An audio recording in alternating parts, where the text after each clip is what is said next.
Got a stomping ground that we're not going to take. What are we going to take? We try to make exaltation work, although it ultimately just it's a win condition, right? The thing is, there's not much great in this pack. Aeromunculus and Oligarch are actually my two favorite cards here. Applied Biomancy is great. It has such blowout potential. We've seen it on stream several times where they have two creatures out and one of them blocks and you bounce the one that's not blocking and win combat against the other one. You just don't lose those games when you pull that off.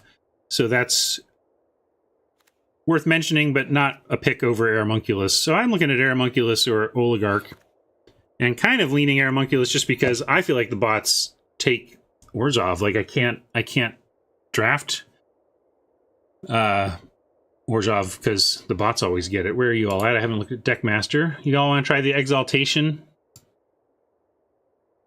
Yeah, Sentinel Mark is a solid trick. Agreed. I don't think I like it as a first pick in this pack, but it's not bad. Yeah, you're not wrong, Vargan. Like, this could be a rare drafting scenario, but I think Aeromunculus and Oligarch are too good in their respective decks not to at least take those. And then there's some support for the Exaltation. I don't know. It's powerful, but in the wrong quadrants for me, if that makes sense. I really... Yeah, it's powerful, but it is a stone cold blank, like 4 mana to do literal 0 if you are behind and on defense. And that makes me not want to start with a card like that. It's powerful on starred solid boards, yes. But it does not help you from behind, so that's my issue with it. Seems like chat really wants to try it. I'll take it, but I predict we may wish we just had one of these. Like, oh, it's a good 2-drop in the format. I'll take it. Everybody wants to see where we go here. We'll give it a try. I already wish I just had Oligarch, though. So there's a Gate Colossus, Bellhaunt. Bellhaunt, certainly... this, to me, feels more of an Orzhov card than an Azorius card because of all the token, the spirit making. So I like a Bellhaunt here, probably. Gate Colossus is also powerful. Yeah, we could just take the Gate Colossus and start down the gate path. It's just tempting because it's different. Like, we've done this so much. I know it's powerful, but I'm kind of... I just want to try this. So I'm going to take this, even though the Colossus is probably the better pick. Saw Orzhov Gold and got excited, but this isn't anything to be super excited about. We still don't have an uncommon to check. Racketeers, it's fine. This is probably... something I've noticed about the bots in terms of where I feel very differently from where the bots are at is on Sora Farm Hybrid. Like, there's a argument for leaning a little bit green right now just because of the absurdly late Sora forms you get. And this card is a house.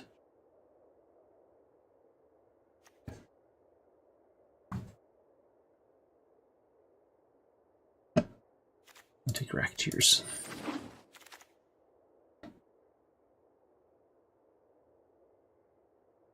Guildgate. We stick to our guns. Chillbringer is a bit of a signal, especially along with that Sora form. Like, if we had gone down the you know, I try not to marry my first pick, but it's also incorrect not to let your first pick be part of the equation of your second pick and beyond. You know, you're saying, would I rather have Angelic Exaltation and Bellhaunt or, you know, this other card?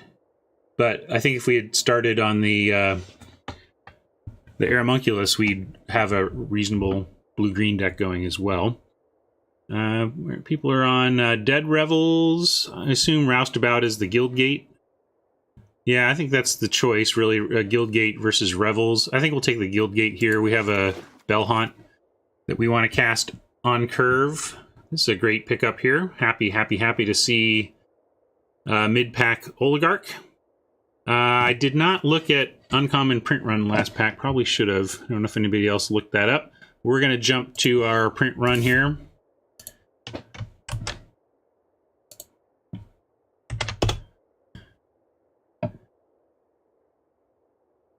Yeah, I hear you, Lamonarch, but you should, it matters a little bit. It does matter what, the fact that you started with a white card gives future white cards a little bit of a boost. It should, I think that to optimize your win percentage. But sorry, we're going to look up Bankrupt in Blood, and what do we see? Clan Guildmage, Rhythm the Wild above, and Clear the Stage and Galloping Lizrog below. So at the very least, it's probably seems like it's some Gruul being taken upstream, which is great. Perfect for us. Here's another opportunity to check. We're going to take a final payment or a summary judgment. That's an interesting pick. Curious to see where people are at on first summary judgment or first final payment. Hey, PM Barrett, thanks for the resub. Anyway, I want to look up Junk Troller and Torrent and see where we're at on. So above Troller and Torrent is Archway Angel, and below is Ministrant of Obligation. So probably, unfortunately, a Ministrant was taken upstream, but you can't have it all. Where are you at on this pick? Let's see where yeah, it's pretty split. Right now I see 4 summary judgment and 3 final payment. It's an interesting spot. I think I do tend to lean summary because there is just a limit on the number of final payments you want, whereas I'll take I'm more inclined to kind of take as many of these as I can get. So for that reason, I think we'll take a summary judgment here. There's an Acuity if we wanted to consider a splash. I do want to continue to check the bots and see what is being taken upstream, though. And Dovin's Acuity and Cavalcade of Calamity have Spirit of the Spires in between them. That's the blue one, right? Or is that no, that's the white one. Okay, that's too bad. So we are seeing some Orzhov being taken upstream now, but we're deep enough into the pack that we can't expect that, it's just magically going to be purely open. The print run. So the print run, I'll post it again here. With the way packs are currently generated in Magic Arena Limited, the uncommons are 100% predictable. So when a pack contains 1 or 2 uncommons, you can discern what the third likely was, or sometimes for sure was, by going to the link I just posted in chat, searching for one of the remaining uncommons that's in the pack, and seeing what uncommons are missing around the remaining uncommons. In this case, there's an uncommon missing right in between them, so you know for sure, 100%, that Spirit of the Spires was in this pack and was taken.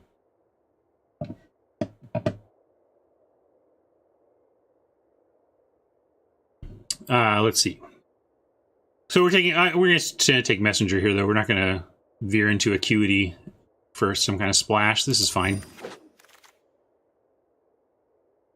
Take a Gate here to potentially support a blue splash later, or we can do something like one of these two.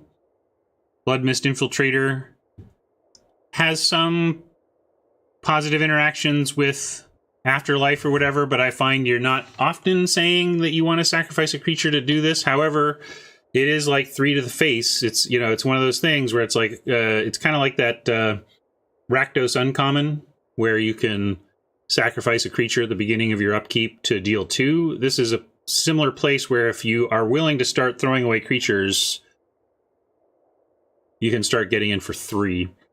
But this is proven, the format's proven control-y enough to get to 7. It's not that it's a slow format, but the control works well enough so that you can get to 7. So those are my 2 considerations. Where are you all at? Guildgate, that's the third consideration, I guess, was talking about. I could see taking the Guild Gate here, but I think...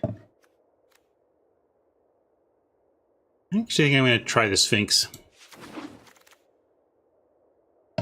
Here's our pack that we opened, and a Sentinel's Mark came back. This is another one that I've never seemed to be able to pick when it's the correct pick, and here it seems to me that it is, and we get to try it.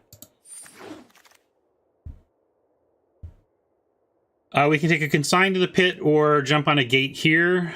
This is close. This is pretty clunky removal. We have Summary Judgment. We hope to get, you know, the final payment here. And we don't want too many Consigned to the Pit, so this is a place where I'm willing to take a flyer on a gate. So this is a fine card, but I think the splash potential is worth it to me. See, this is what I'm talking about. See what I mean? Like, this is a reason to lean green right now, I think. That is absurd. And these are so hard to deal with if you need to clear them out before they get to 6, or else they just take over the board. And I'm seeing this a lot. I'm seeing this, I think it's the most significant underdrafted common by bots right now. From my recent experience, that's just my anecdotal, but I see this a lot. Another one is like Skewer the Critics that we've seen 7th and 8th, you know.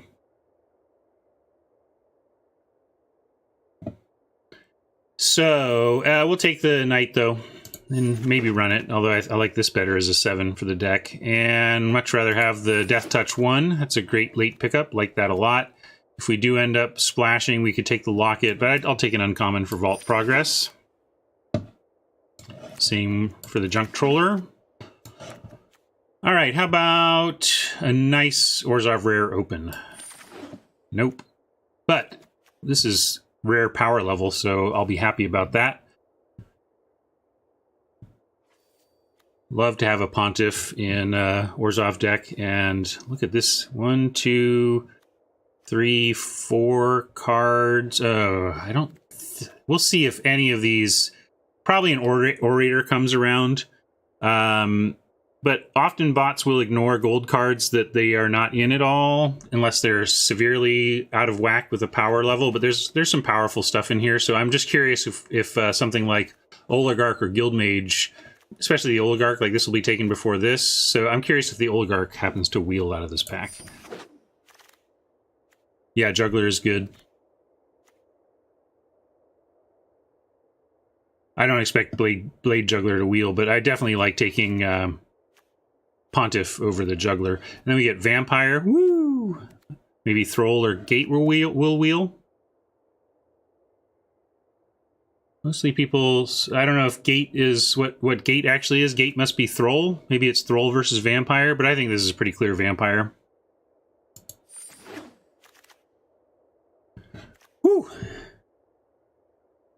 Too bad we're not leaning in that direction. We have Blade Juggler or Removal to choose from now. This is a close one. Let's see. We have... What do we have? We have a Summary Judgment. And... not much else. I think we need to take the Demise here. I love the Blade Juggler, but I don't know how we pass Removal given our current suite of options.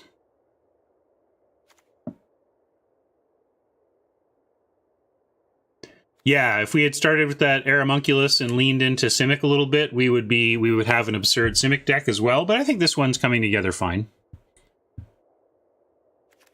Interesting. So now we have Blade Juggler and Grotesque Demise split in the voting that I'm looking at. I'm going to let that go a little bit more. Curious where chat is at, whether Blade Juggler is awesome. I would switch to show Curve, but I don't want to mess up people's clicking. Blade Juggler is just awesome, but Removal is awesome. And we have only the Summary Judgment to show for Removal right now. So yeah, I think we need to take Removal. Sorry, Blade Juggler. We'll get back to you. Here's another Summary Judgment. We are building towards having meaningful gate levels for something like the Angel. But again, I don't see how we turn down powerful early removal. You really do need to be prepared for the Fun Police in this format, be it Rakdos or Gruul, really applying heavy pressure. So I think we need to take Summary Judgment and be prepared for that early game. And we get another Oligarch here, though. That's great. Yeah, the Simic, the Simic deck was there for the taking, but we are in a decently open color pair. But yeah, Simic. This may have been the Simic seat that we missed. There's some support for some blue cards here anyway. I think it's Footlight Fiend. It's good enough. But interesting to see some people picking some blue cards. We're going to take the playable black card, though. Dead Revels, fine for us, but so is Sky Tether. If we get anything in the air, we're kind of trying to win this way anyway. So dragging something down. I think I'm going to take the Sky Tether over the Dead Revels. We'll try and get a Dead Revels, though.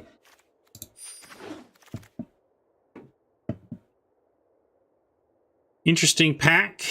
We do have one Azorius Gate if we wanted to consider an Insight.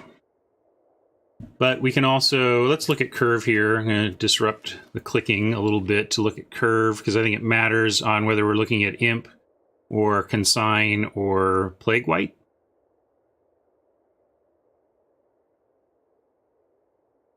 But I tend to want to just go cheaper, faster. Like the Plague White is appealing to me here.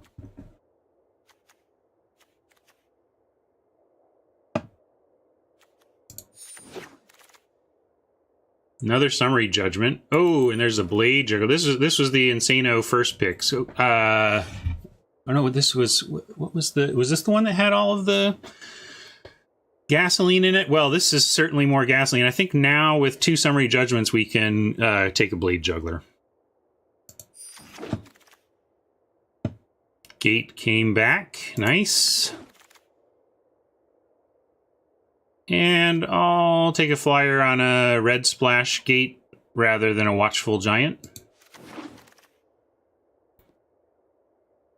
I don't know about this in best of 1. I think it's a fine sideboard card, but risks doing too little main, especially when you're doing things like Sky Tether.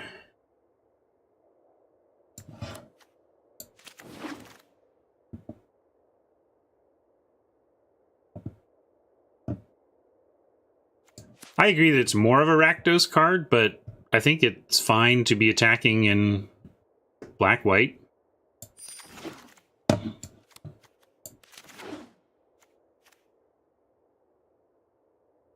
These are side by side again. And there's also some rare level removal. But it's a black-black spell for us. So black-black for +3, -3, or 2 and a black for... very similar in effect. They look at, one is looking at power and one is looking at toughness, but they ultimately pick off very similar creatures. Or if we are happy with our removal suite, we could even go Juggler, but it looks like Juggler may be wheeling. There's also Binding as a great splash option. We do have 1 blue gate. We could look for more and try to make that work. Most want to go for Bedeck Bedazzle. I think Grotesque Demise is probably correct over Bedeck Bedazzle because of the imposition of the mana. But since this is rare and rare drafting does matter a bit now, we'll take, I think, a slightly notch down below option over this to take the rare.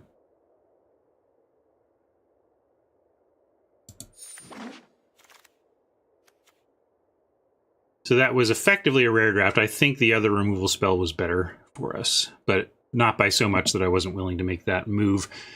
Here we have more removal and Bring to Trial. We can probably wheel the Scavenger, but we also might wheel the Gate that we want. And there's the, simple, straightforward Vampire. We don't have a lot of 3s, is another thing. If we take a 3, I'd rather have the Vampire than the Grudian. I've actually been a little underwhelmed by the Grudian when you have access to things like Twilight Panther. Chat seems to be between Grudian and Bring to Trial. Or is that Scavenger? Is yeah,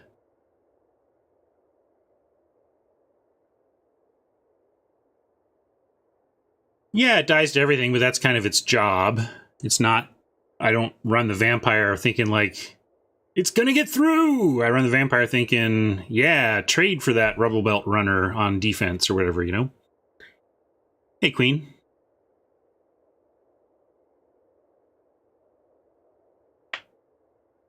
Rudian is pack 2, pick 2. Yeah, that's sad, isn't it, Cold Grits? Well, you're all on the Grudian, huh? Scavenger making it. All right, fine. I'll take the Grudian, but I'm gonna. We'll see. I'm gonna see if we run this. I'm gonna do the old question. Do we wish this was just a vampire? We'll see. We'll see. I don't want to take the Scavenger. I think it wheels, but I think we'll also be debating between that and the land. Oh my goodness, the the Simic deck we have passed this draft is giving me heart palpitations, but there you go. Take the Guild Gate and try and play a wheeled Insight, or take the Insight and try to wheel the Guild Gate to play it. I don't want to take another Grudian here. Really don't want to run 2. I'm lukewarm on the first. Yeah, Insight, try to get another Orzorius Gate. I like that. We'll do that. This could be a rare drafting spot depending on what we see, but probably just worth it to take the Orzhov Gate here. Rally to Battle is fine. I haven't been super impressed by it. Let's just take the Gate.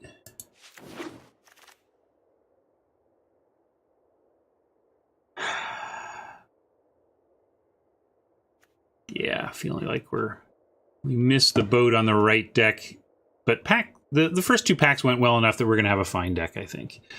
But I don't want a second one of these, but I don't think we're playing this. This is just like pretty garbagey. Like there's nothing, like we had the one deck yesterday that was like, okay, I could see running it in this deck, but I do not see the payoffs here. And we have Bellhaunt, Blade Juggler. I don't even want to run this if we can help it. Ugh. I guess I'm going to take the land in case there's a red splash we want to add. Look at that. Telling you. Ouch. Gatebreaker. That's the other thing we could have done is when we took very early on, we took the Bellhaunt over Colossus, so there was also a gate deck somewhere in here for us. I guess we're taking it a second mark. Are we playing 2? I don't know how many creatures we have yet. I feel like we're low on creatures. I have to do something like run this nonsense. Yuck. Okay, there we go. That helped. I'd much rather see this. This is what I'm talking about too. See, like I said, skewer, and like Gruul may be something to lean into a bit because skewers are going way late and the Sora forms are going way late. What's best for us here? I'm going to go look at Curve again. Yeah, there's some support for Senate Griffin, which I may be inclined to agree with. Yeah, I think we need a little more. We could use a little more beef in that slot, and I don't know if we're playing this yet anyway.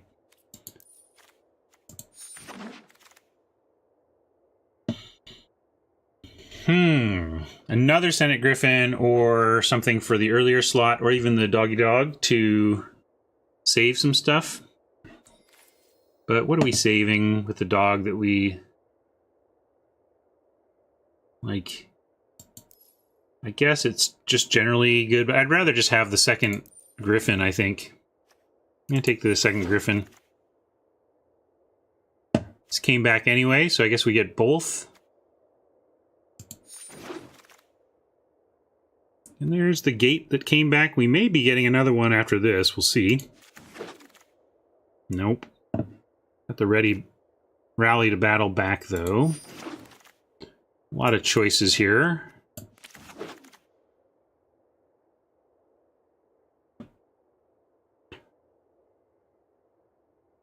Yeah, I've been having a hard time getting a good black-white deck. Feels like it, like this time, like it dries up by the end of the draft, and I end up wishing I had found a different open color.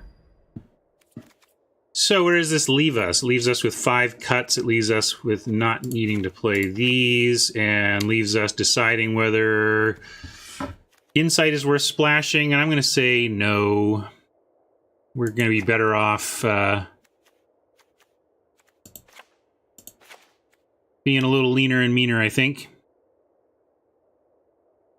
Now let's check these numbers. 18-9 is our current split. This is a 2. We cut this.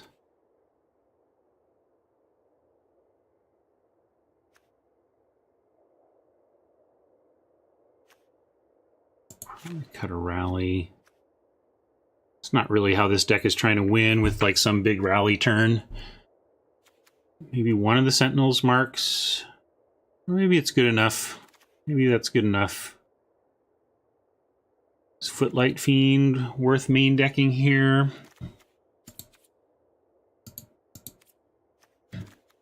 Everything helps Exaltation.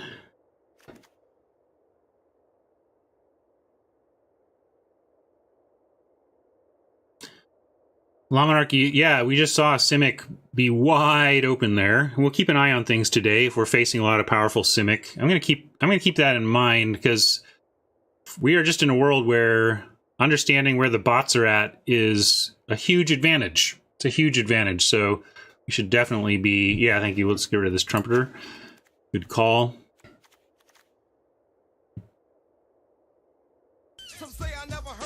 Hey, Cold Grits. Thank you for the sub. Appreciate that. So now what's our worst card? Keep looking at one of these Sentinels marks and wanting to cut one of them. If we cut one of those...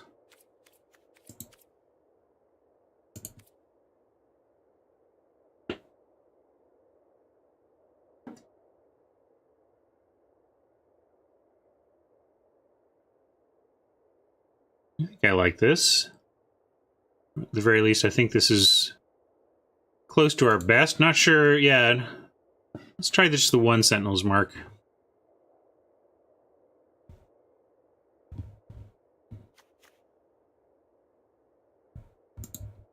All right, I'm in. What are we calling this?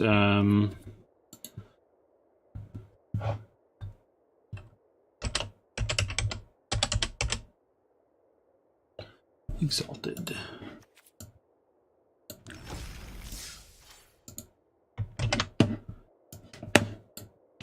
See how we do.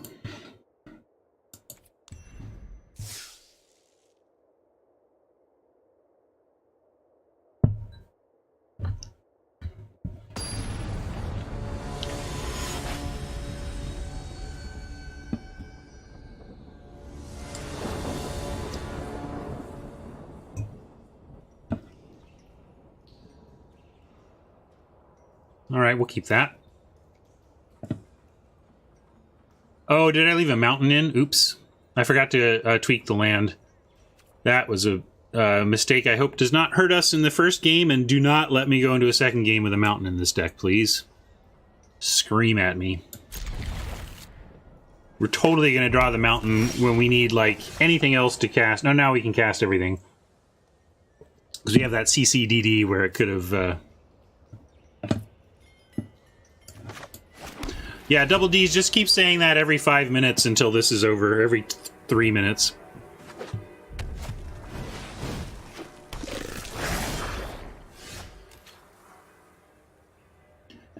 Wujo jokes, why limit yourself to just Teamer and Gates? But another thing I was observing yesterday is that I'm having a lot of success effectively splashing a third color / Gates. And not going 4 and 5 color with the Gates, but just doing...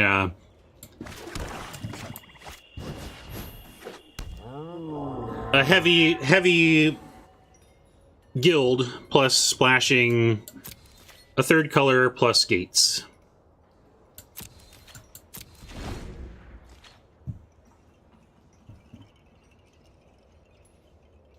Yeah, right. It's the Miser's Bedazzle. No, I don't think we needed a Miser's Bedazzle, but I did have somebody cast Bedazzle against me, and they proceeded to win the game.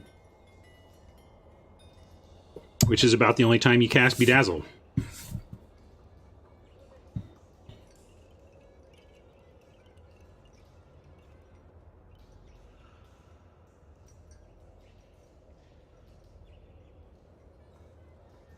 Hey, Stanley. It's been reasonably... I haven't updated yesterday's results. I think we did okay yesterday, but if you want to see how we're doing in general, you can go to the spreadsheet.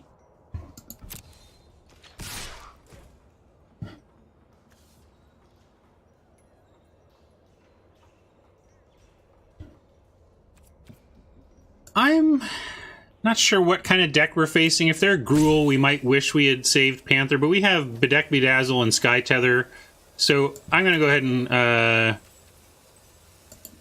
make this block and trade. Trade with something, whether it's a combat trick or the Panther.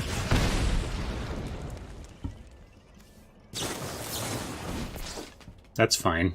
Just wanted to trade for something here.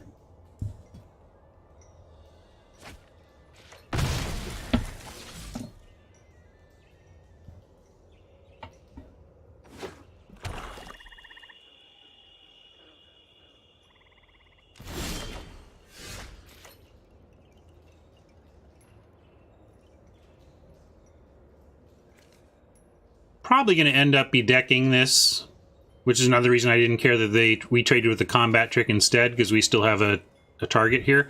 Looks like they're Rakdos, so we're going to have plenty of targets for bedeck, but I am going to follow with the Plague White. And see about racing.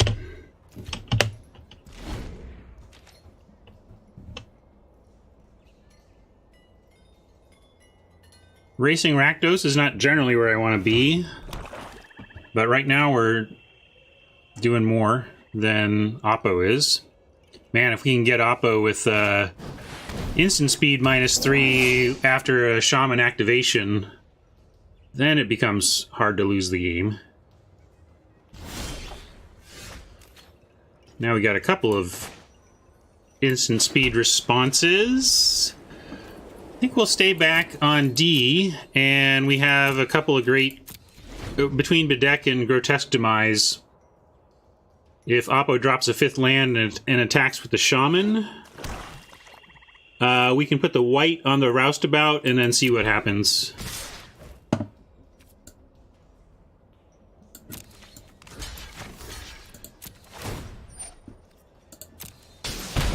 Want to see Oppo go for the Shaman pump, but no, they've got other things to do this turn. We'll see what they're up to, and probably Demise... Oh, really? Really? Oppo, okay.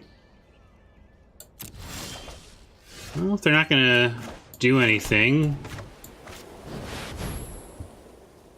We'll toss that out. If they have Scorch Mark, that's a big bummer, but Scorch Mark is the only huge bummer here.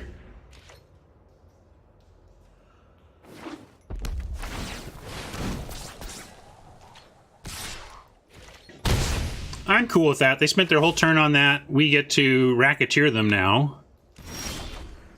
And Bedeck safely, so... all good from my perspective.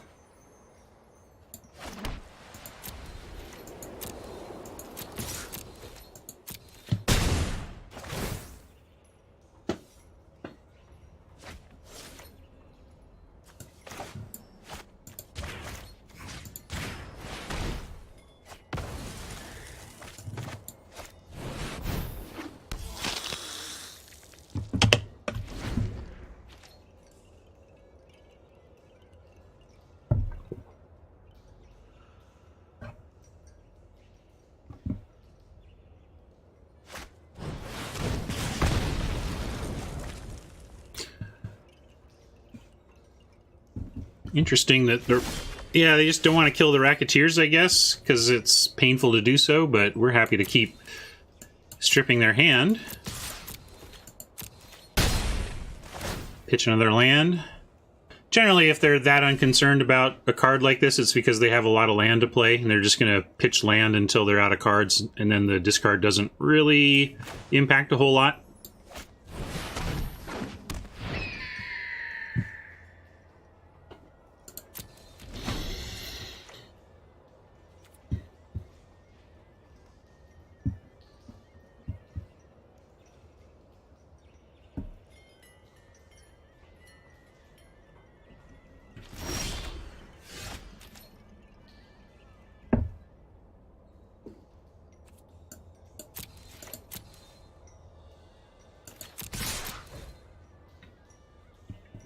At some point, you gotta kill the Racketeers. There we go.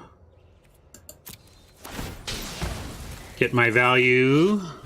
Get the tokens to continue the pressure.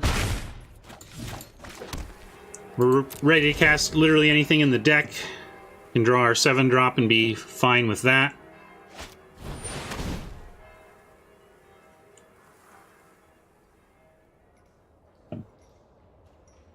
Yeah, if you enjoy both limited and constructed, the play pattern I've suggested for people, because at that point you're going to be a spender. If you're going to be playing on Arena heavily and ultimately spending a lot, or spending, not even a lot, just spending, then I would take the approach of playing traditional drafts early in the format to enjoy the limited, and especially to enjoy limited at a time where everybody's trying to solve it. I think that's the most fun, is trying to leverage, hey, we got our 7, and we can cast, oh no, it takes all of our 7.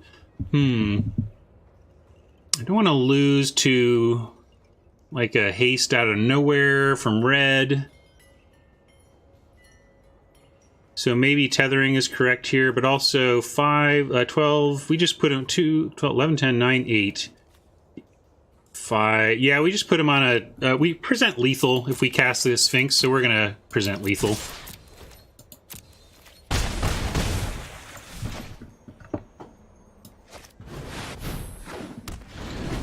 Anyway, yeah, so the play pattern I recommend for people who like both limited and constructed and have some money to spend on Arena is to focus on limited early in a format and enjoy that cycle, and then use the pack openings and prizes and everything, build up your collection through limited, and then you should be able, through wild cards plus cards you've opened, be able to build whatever constructed deck you want after a month of heavy limited, you know?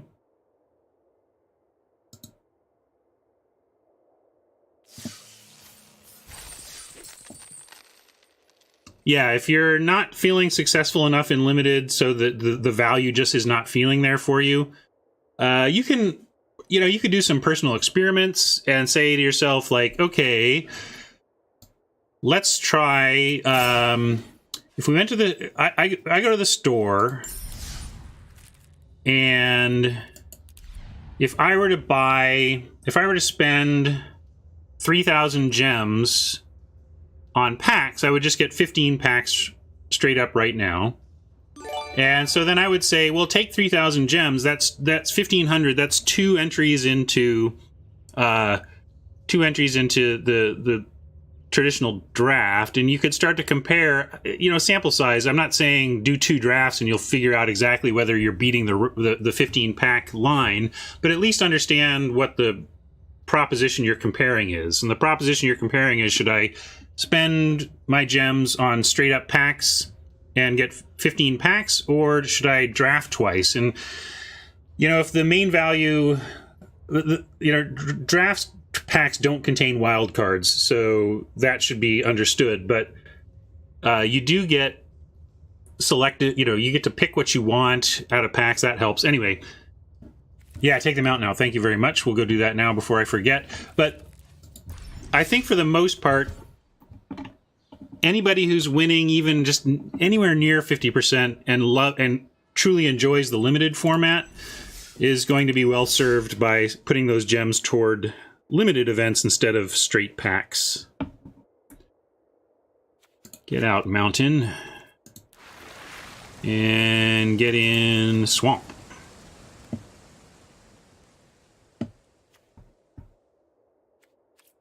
Hey, Woody. Have you been here before and I just missed you? Why can't I make you... I feel like I've lost the ability to make people mods. How do I make Woody a mod? Or is he already a mod? No? I don't know how to make you a mod, man. I'm gonna take... Sorry for the delay here, but I'm gonna go to my Twitch page main and see if there's anything I can do to mod Woody. Can you chat again, Woody? Just say hello or something. I'm gonna get a chat from you in my new window over here.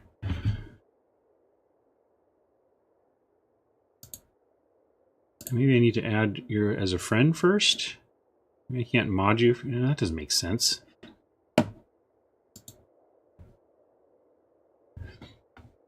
I guess I had to friend request you first. Or at least... It worked when it... Maybe I can't do it from pop-out. I think that's the deal. Hey, Real Crust.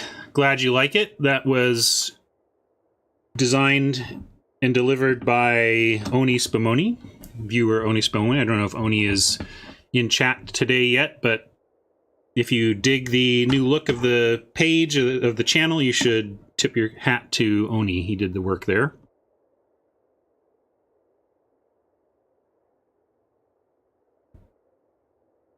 And let's see. Basically, Cold Grits is you're only into Arena for the drafting? Yeah, well, then you're on the right channel, right? That's what I'm in it for. The world is out there racing to Mythic. I'm just trying to tread water and keep my head above wallet.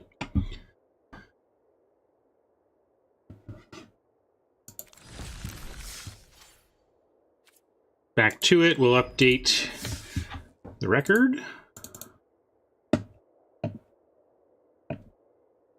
You got there last night, like Mythic or whatever, the highest high. Like I play on 3 different accounts. There's no way I'm ever going to accomplish much with rank as long as I'm splitting my play across 3 accounts and playing a lot of traditional. Congrats, Wood.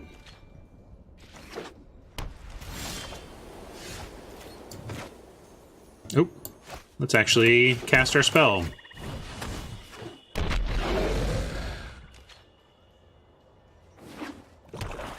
Any wisdom on the...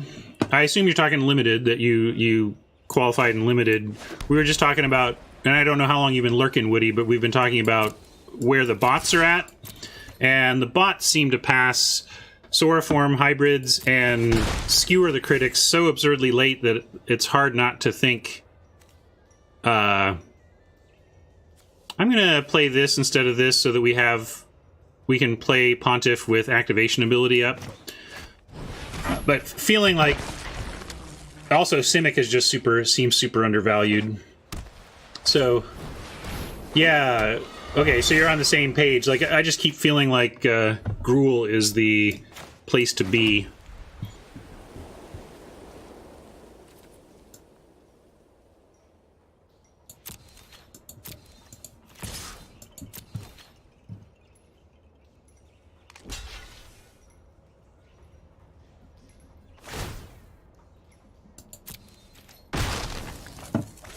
Oppo reads cards like I do.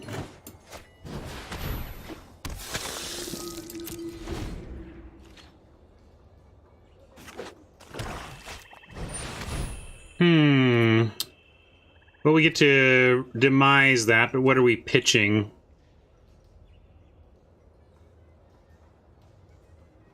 I kind of like keeping our offense. Like, if we keep the Griffin and the Exaltation I think we get into great shape up in the air.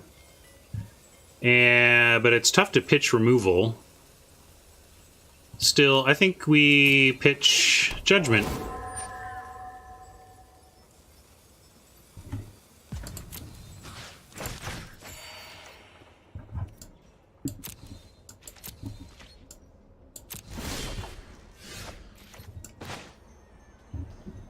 Now we can just drop Exaltation here, and they can't even, they don't have a block.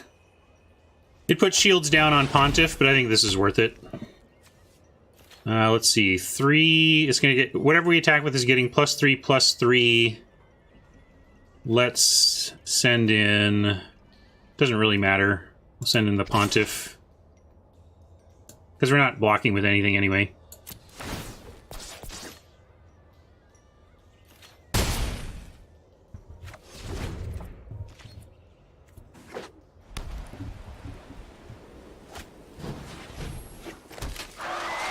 I accept your terms, Oppo.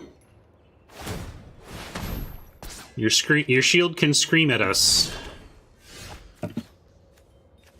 as we beat down. Let's see, can we get through 7? We might even be able, yeah, we can attack with the white and still get through. Right? Does that work? Wait, I gotta do the math. Are we keeping that? I think we want land more than we need that, although we can cast it. Maybe we should just be happy to get whatever removal we can. Yeah, that becomes a 6/5, and then that thing becomes a 2/6, so we do get to attack with the Plague White. That's awesome. So I think we keep this. Like, we're just... I think we can win with this board if they don't do anything about it.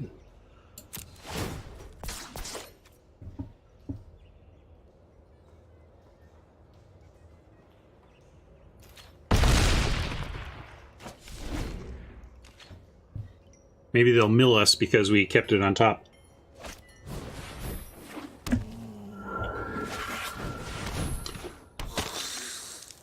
Well, if we exile the lifelinker, I don't think Oppo has a path to winning here.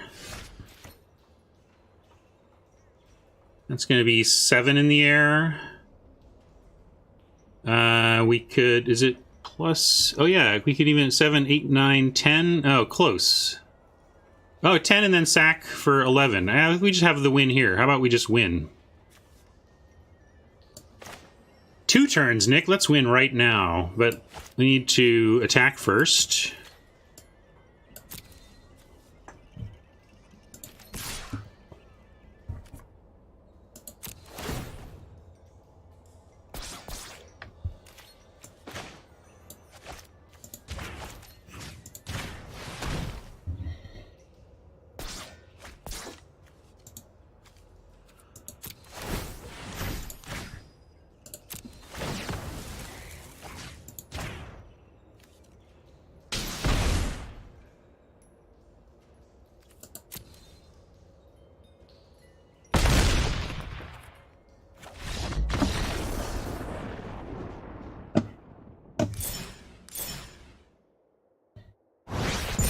That worked out all right.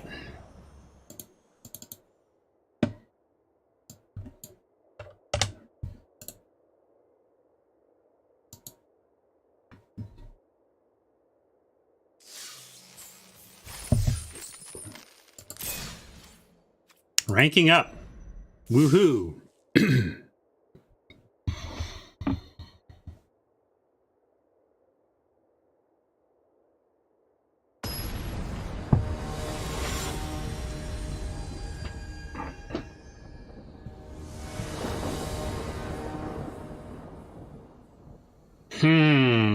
How greedy are we? We're two sources away from casting this and this, so we're kind of double mully-ish here. We're not casting this. We're not... Yeah, we got to mulligan this. What am I talking about? Like, too much has to go right there. This is almost equally bad the other direction, but we get to cast all of our spells. Ugh, this is such a miserable opener.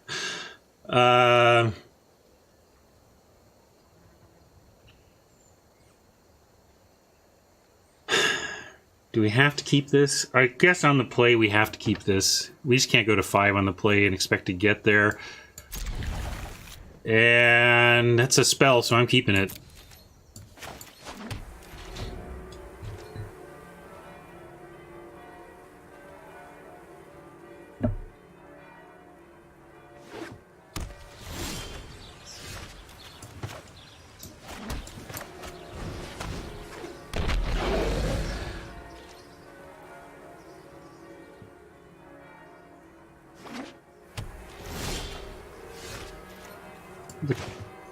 It's just constant church bells. Ah. I swear, like they just play. They should play Azorius Guildgates while the Azorius or Orzhov Guildgates while the Azorius thing is playing, and just we would all go crazy.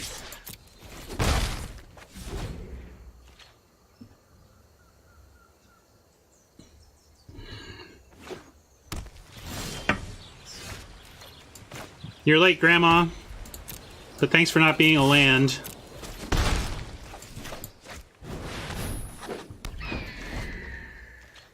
Could have played this to play around Quench, but can't play around much on this kind of mulligan. Double Grandma. I'm going to attack to put him to the test and also potentially encourage attacking back because I would like to race.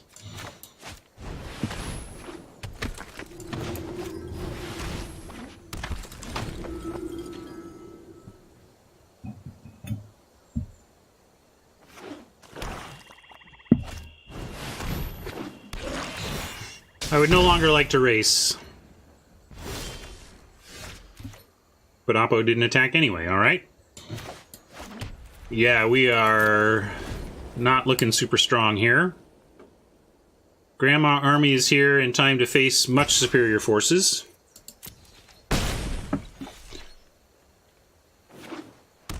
If we get the Pontiff, we could do some interesting things, because we can disguise the Pontiff in hand, attack with our 2-power creatures. Yikes. Yeah, this is not looking good for the home team.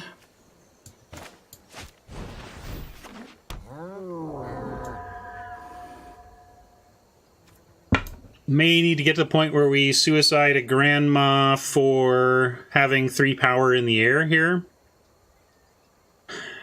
In fact, we may be at that point now. I'm going to send one in. See if they want to give me blocking.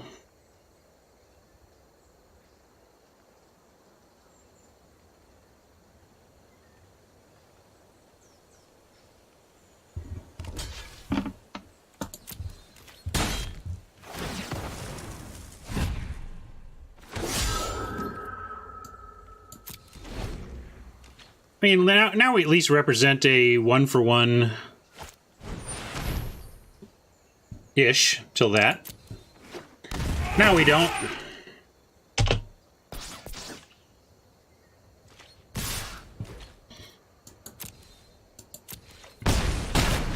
Kind of waiting to die here, so what's our plan? I mean, our plan is to draw something that changes anything off the top, I suppose. We're at the mercy of the top of our deck here for a plan that doesn't involve dying next turn. And that doesn't get it done. Bam, bam, bam. Well, that did not take long to suffer that first defeat.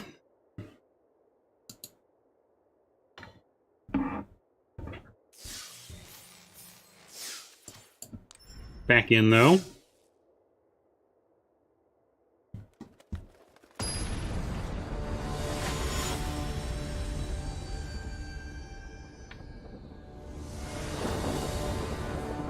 Yeah, I haven't seen Stalwart played either, and I don't know why, because it's a fine card. Maybe it's just that there's no... Like, both white decks tend to be a little more controlling, and Stalwart's not great unless you have a little more of an aggro bent, but I've... You know, the Azorius Skies deck can be very aggro. And there's the Orzhov 2-drops deck that can also be pretty aggro.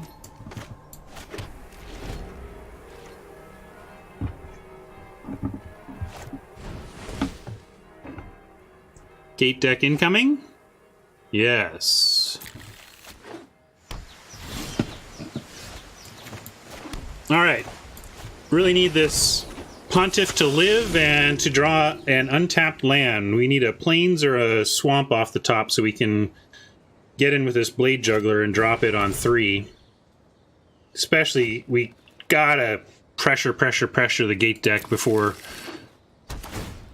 it finds the payoffs. Well, shoot.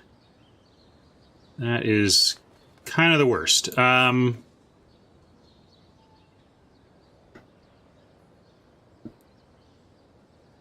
going to play it. This is not how I want to use this card.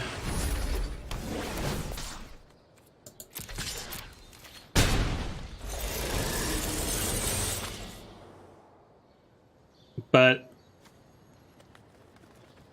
it's a pretty powerful attacker. Okay. A turn behind. But we do get our Juggler. And we really want another untapped land, if we can find it. Okay, great, great.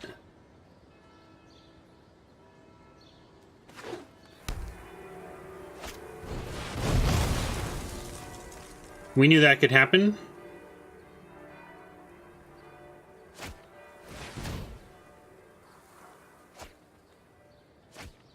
That's okay too. Get these Griffins going, and Griffins into Exaltation. Actually, we don't even need Exaltation in a world where we're Griffining. I am happy with more land here. We're going to keep the land coming, try to get to the Sphinx, and on 6 we get Judgment plus a 4-drop.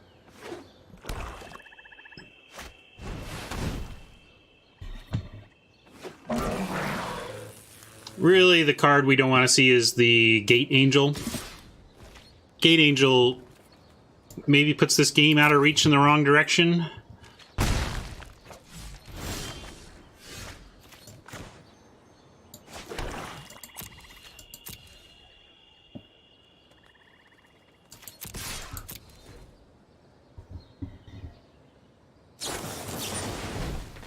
Okay. Happy this gets to stick around for the Exaltation. But we're going to Griffin and go ahead and look for more land. Or something super sweet. A lot of our draws are good here. But yeah, I'll keep taking that.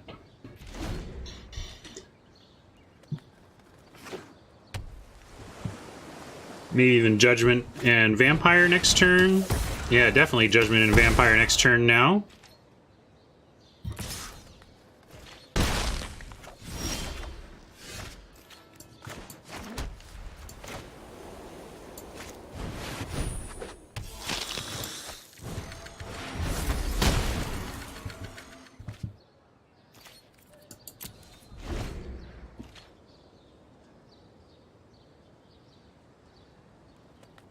Untapped land, we'll play the Sphinx. Anything else, we'll probably play the Exaltation. Still trying to dodge Oppo's Gate payoffs. That is not a Gate payoff. This is fine. Exaltation plus white for a particularly vindictive vampire.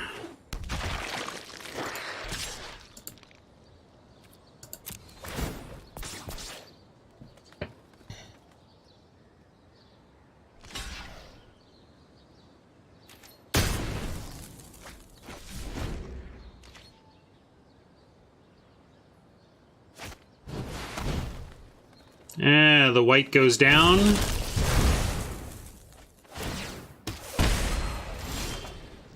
But we get the Sphinx, and the vampire is big enough to attack with again.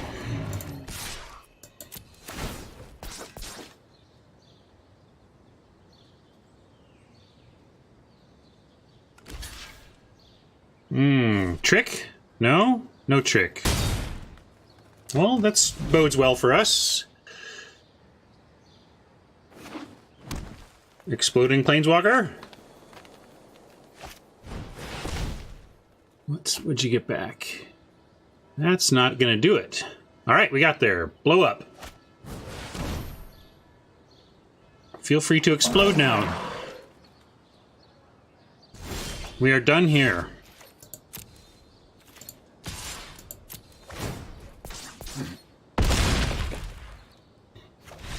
Yeah, this is definitely outperforming a Grandma, I'll give you that.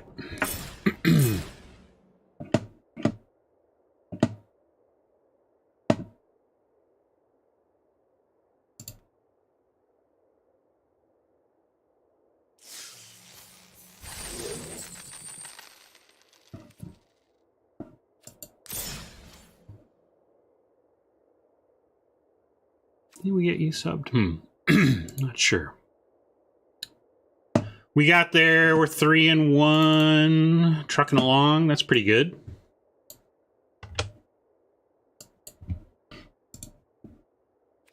Jump back in.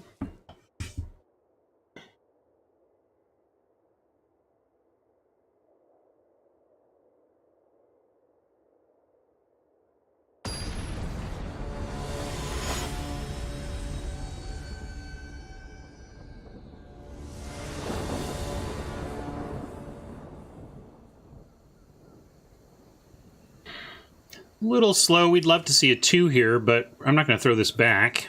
Maybe we have one on top.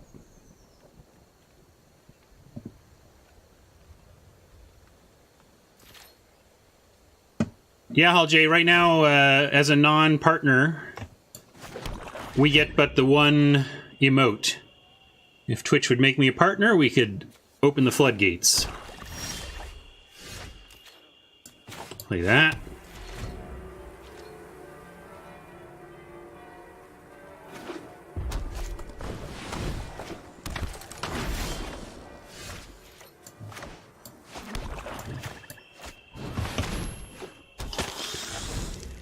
To make partner, you have to meet a bunch of metric requirements, and then once you've met the metric requirements, you apply. I met the metric requirements very early in my streaming because of the big boost I got from the LR crowd.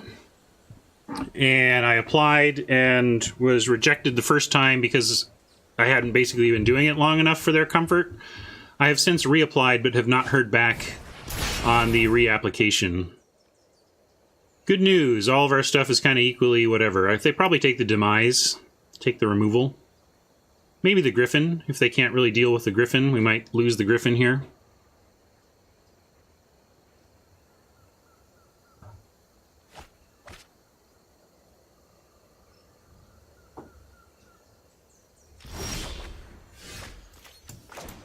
I mean, I don't play the Viscopa Vampire expecting it to connect, but is it about to? Is this really going to happen? Or do they have the removal spell? Oh my gosh. Viscopa Vampire just hit my opponent for 3. I should have a stinger for that. Grudian's fine.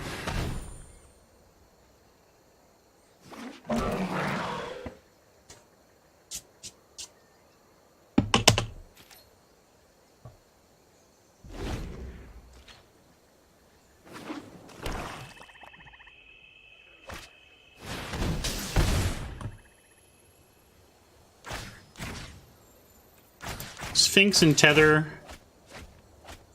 Against Rakdos, Demise is likely to be good against anything they play and is already good against something they have played. And now that they're looking to be on defense, I'm going to go ahead and use it. I actually think we're in pretty bad shape. But we're going to play like they have flooded out and have nothing from here.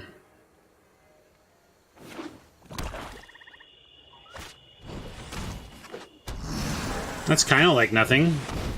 That's not. Everything we have still trades for everything they've got. Let's offer both of these trades and then drop the Basilica. It's a trade in both directions, so yeah, we'll offer all of this.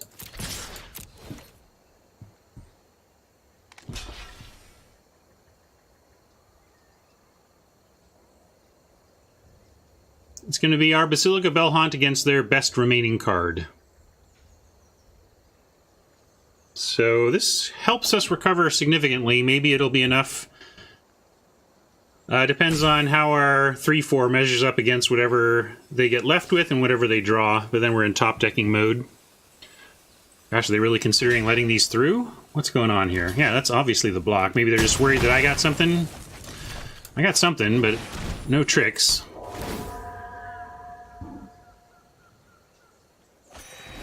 Yeah, they had a land to pitch.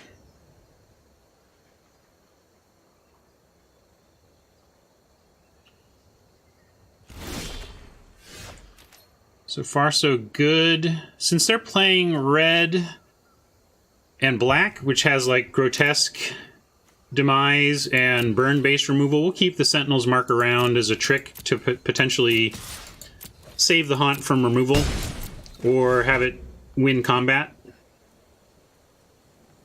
As a flash card if they try to get us.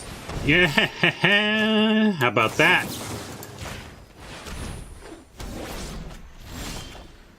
Called shot.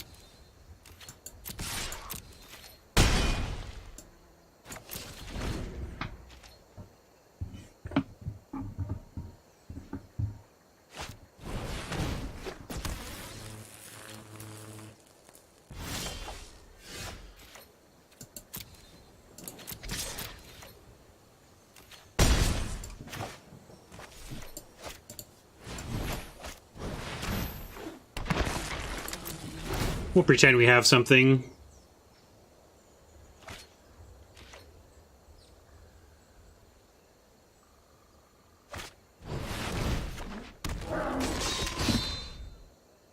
That's decent.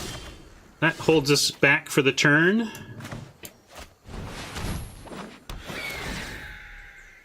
We'll keep that up there.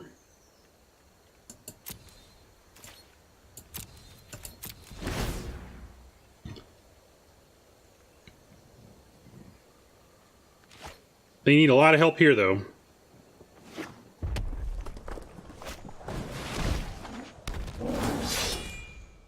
That's not going to do it yet.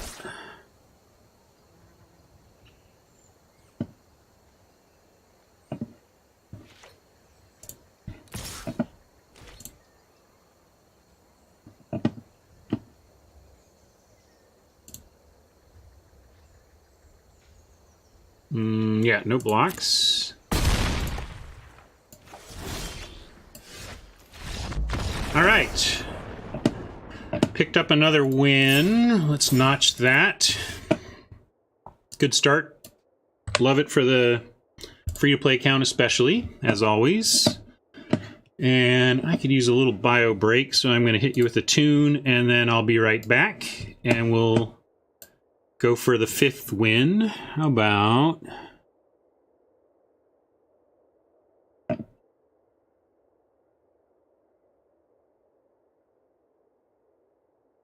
some classic Devo. Here you go.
I like giving up on our ability to summary judgment there to ensure a 3-drop.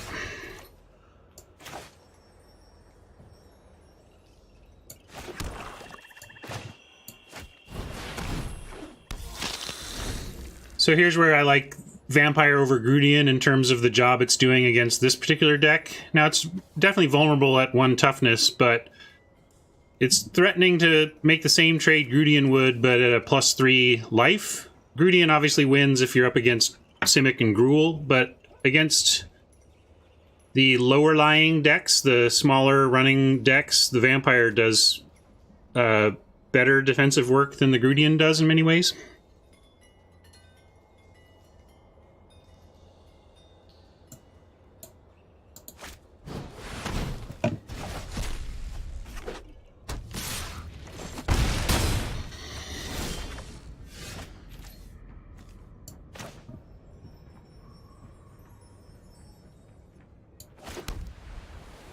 I think I like judging the Trumpeter and threatening the Roustabout with Footlight Fiend. And... or we could just play the Messenger. What does that get us? No. I like... yeah, let's get this... let's judge the Trumpeter and drop the Fiend. And threaten that trade.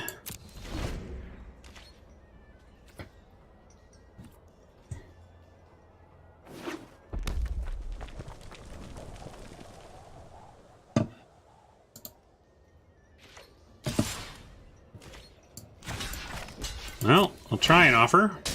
Try and take it.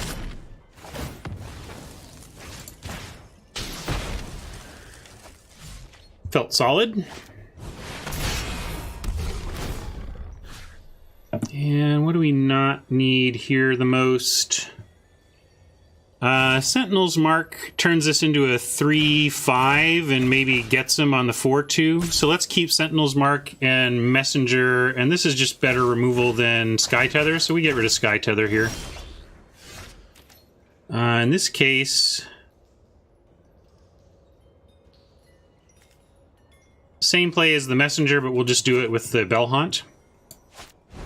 Well, we can get rid of one of their cards. Got a land, that's too bad. Hoping to catch gasoline there.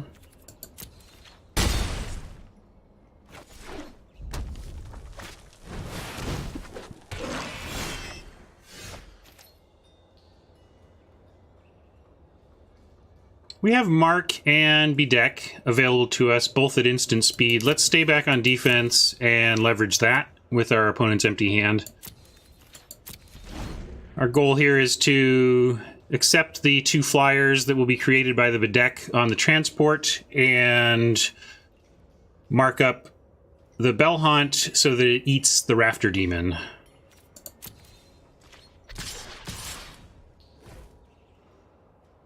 And I'm going to start with the Bedeck. Make sure Oppo doesn't have any response to that. Which then, seeing no pause in casting that spell to destroy the transport, I feel quite safe in blocking the Rafter Demon and having the Sentinel's Mark play work.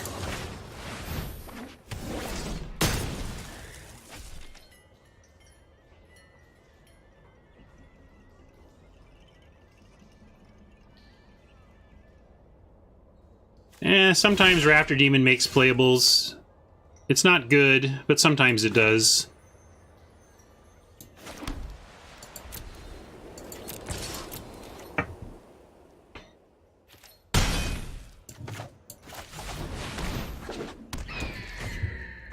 If we don't get any hand destruction, we land the Exaltation. That's going to be good for us as well. Hopefully chew through some chumps. Alright, now it looks like we're going to go up in the air.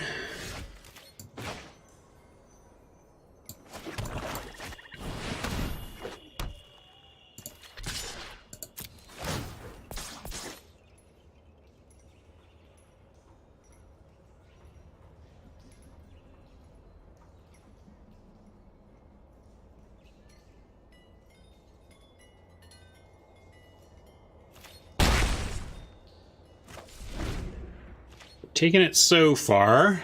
They might be trying to get more of an air force to be able to trade with the messenger, or just figure that they're in race mode. Hey, Eagle-Eyed Joe, thanks for the follow.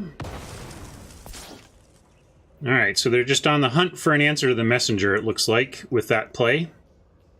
Race/hunt, and they went bottom. That's great news for us. That means they didn't find an answer to the messenger in the top 2. Swamp is an underwhelming draw.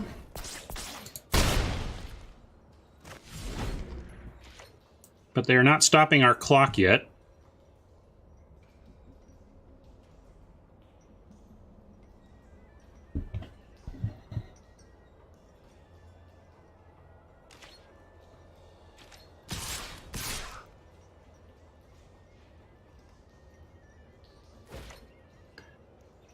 It's a fishy attack, and if we lose a creature, our clock is reduced by a turn. Right now we're attacking for 4. If we lose the Bell Hunt, we're only attacking for 3, and maybe they can start to race us, but they can really race us if we let 5 damage just go through because we're afraid to block with our 4/6. So, gotta block, see what happens.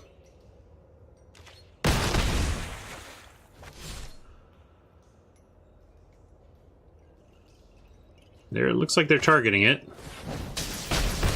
Alright, they had the answer. Okay, great. So we get to continue to attack for 4, and we have a draw that allows us to threaten on the ground. What we're hoping for is Oppo leaves the 1/1 flyer back in acknowledgement of the lethality of the current situation. We can threaten to block with the Pontiff, sack the messenger, and still leave a 1/1. That can even attack as a 4/4 if we draw any other creature, but let's see what Oppo does here. If they swing away here, we have to put the Pontiff in... Well, we don't necessarily have to. Let's see what they do here. I'm expecting this and this... No, okay, they're leaving it all back. Alright, great. Thought they were going to put some pressure on. This is just... Come on, give us a little protection. So we attack, they chump, we have this 2/2 back, and then they swing in with 5, maybe 5, 6, 7, 8. So yeah, we definitely need that Pontiff for blocking purposes. Yeah, we'll play a land here. Although it doesn't even matter. If we draw the Sphinx, we play a land and then play it, but... We would want 2 in that case for Pontiff activation.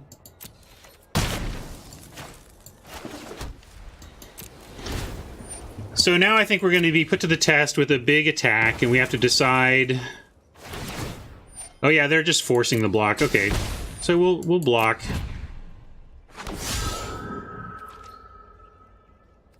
If they attack. They might just do the chump again. We'll see. No, they're... And that's a forced block, so I get it.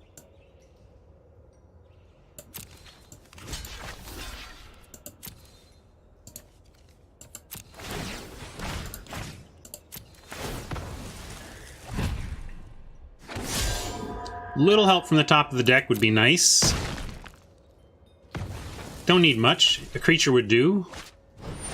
Any creature, really. There you go. Asked and received. I just wanted this attack to threaten lethal, and now it does.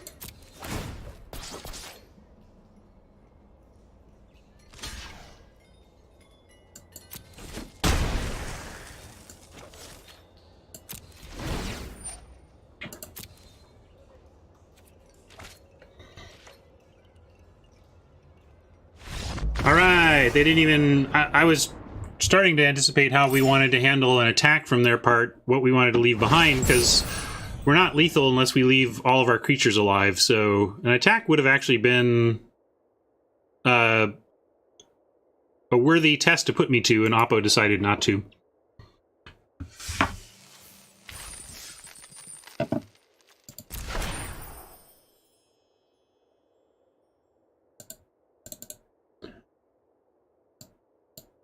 Wandered our way to gold.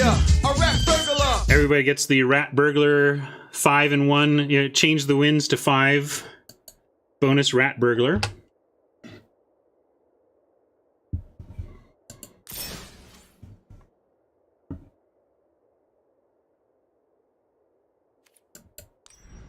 Exciting.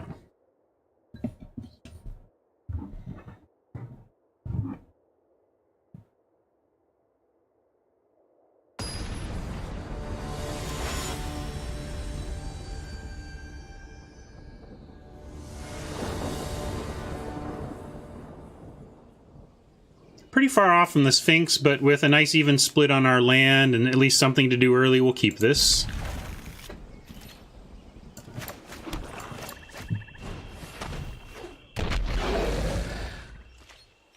We're gonna get him with the surprise 2/3 Footlight Fiend.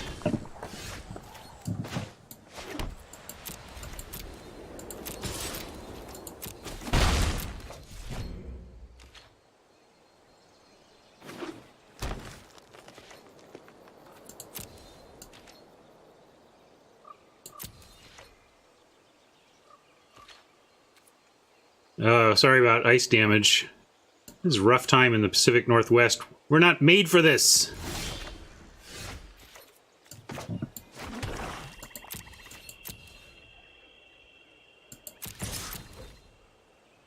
I really hope they play something I want to bedeck so that I don't feel like we're just wasting, not doing anything with our mana. I mean, if Oppo wants to literally do nothing, that's also quite fine. Well, we definitely don't want to bedeck any of that.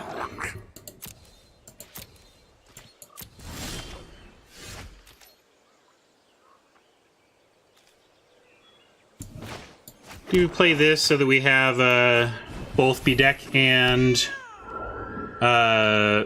Panther activation. It leaves us without Sentinel's Mark, but I don't think we want to use that here anyway. Are we going to get schooled by the Gathering deck? Feels like it should be a reasonably powerful strategy. There's not much in the way of sweepers. There's the Gates Ablaze, but not many things are just... I guess there's the uncommon red creature to worry about. Pinging, you know, dealing 1 to your whole team. But short of that, there's not... I think partly because they wanted to protect all of the 1/1 Spirit Flyers, there's not a lot of ways to just punish going wide.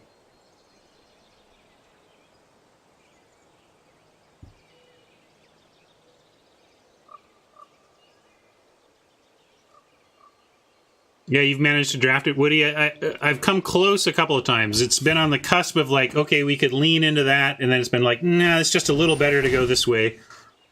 But it seems like if you get the pieces, it would be very powerful.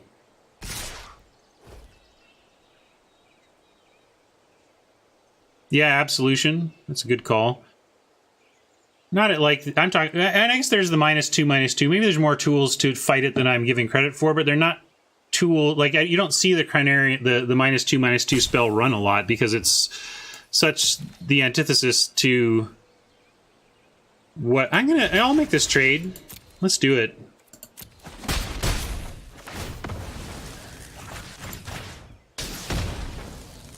How long have I been playing today in my life? Or what do you mean?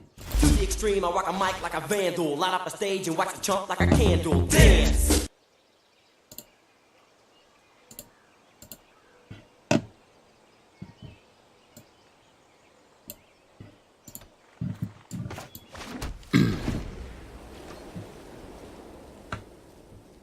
Yeah, 2 of the Drain Vampires would help. In life, I've been playing Magic since 1994. Marshall, who just piped up on stream for the first time here. Maybe I haven't done story time in a while. I'll tell the story of my first game of Magic with one teenaged Marshall Sutcliffe.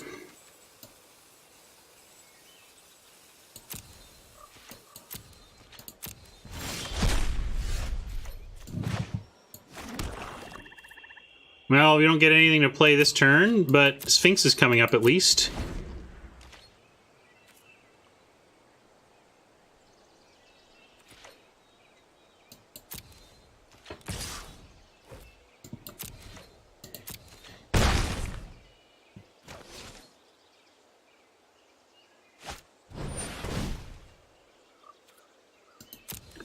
Well, there's something to use Bedeck on, at least. Oh man, again. To the extreme, I rock a mic like a vandal. Light up a stage and watch the chump like a candle. Dance!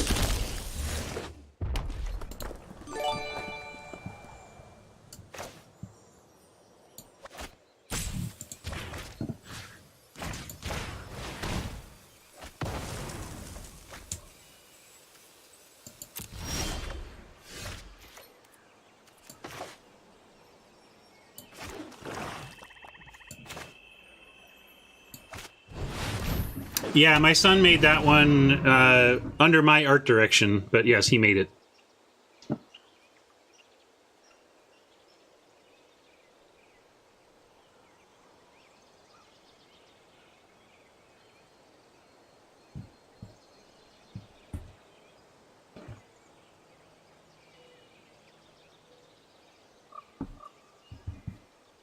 I feel like it might have been Dionysus that first suggested Vanilla Ice, suggested Ice Ice Baby is working in the set, and then I think Nantuko saw that and pointed me at it. I think.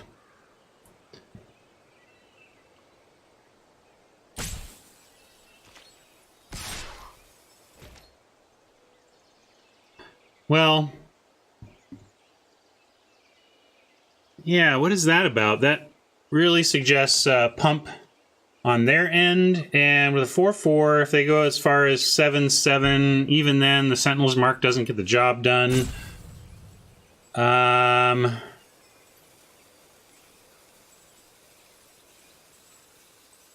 Thing is that, yeah, if they can, it depends on what they have. There's a lot of pump effects for green, but it's the +3/+3 is real bad news for us. +1/+1 counter, less bad. But wondering if I should actually send in the Senate Griffin and Sentinel's Mark to trigger that. Because if we just take this, we can drop Griffin and mark it and make this a 4/4. I guess that just threatens a single trade, though. I still don't want to block here. I'm going to believe it. Yeah, we can gain the life next attack. That's a good call. Then at least I guess we set up a situation where Griffin plus Sentinel's Mark can get it done. This is a little weak right now. It gets rid of the Vandal, I guess, but we'll definitely... Oh, we can't cast the Griffin and this, which is a bummer, but I still think this is correct.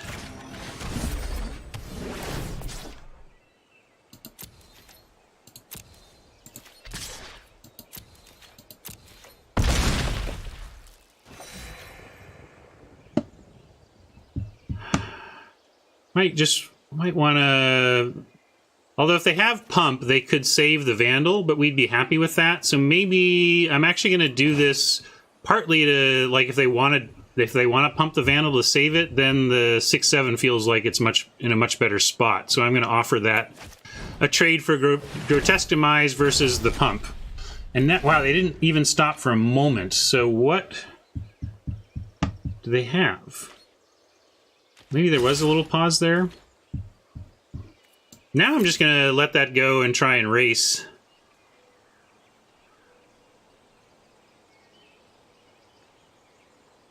But they had Collision in response, right? It feels like if it was Collision, wouldn't the Sphinx be dead? Or were they tapped out? I can't remember. Maybe they were tapped out.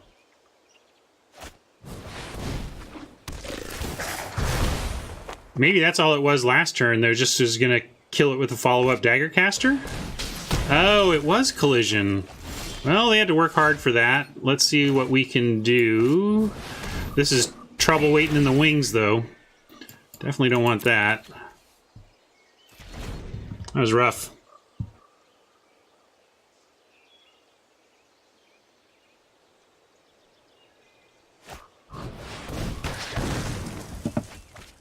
Just all of the main deck answers to my flyers.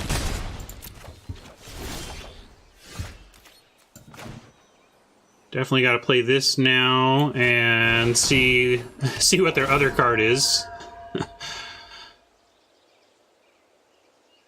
Seems unlikely we're getting them to pitch. Frankly, if they pitch the shaman, that's bad news.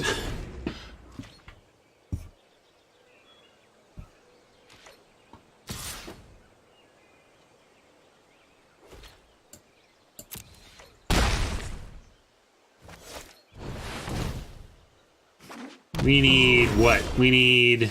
not that. Let's check here. Plague White does not get it done.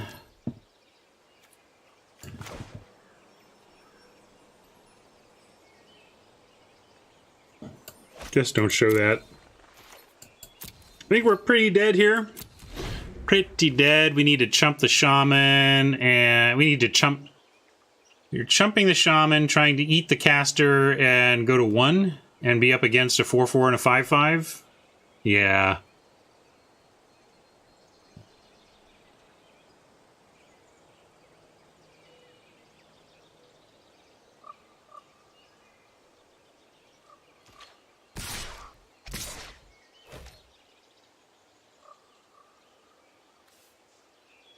Well, here we go.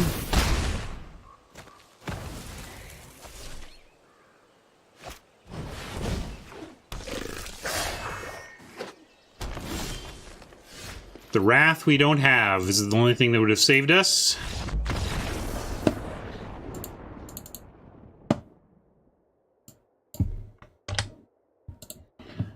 Come on, let's get one more win. One more win with this solid little deck. Be nice.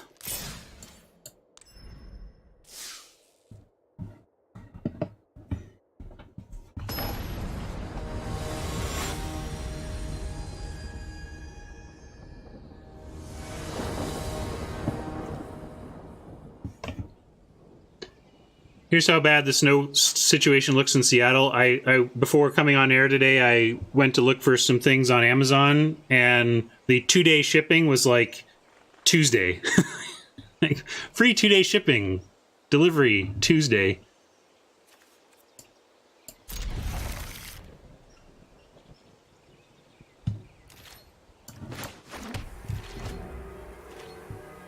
Got some aggro potential here. That supports it nicely. I was hoping for something to do on 3 besides Bedeck, and now we have that. Oh yeah, the roads are fine right now for the most part. I'm just saying the predictive disaster, like, I think Amazon is not promising anything to Seattle residents given current scenarios.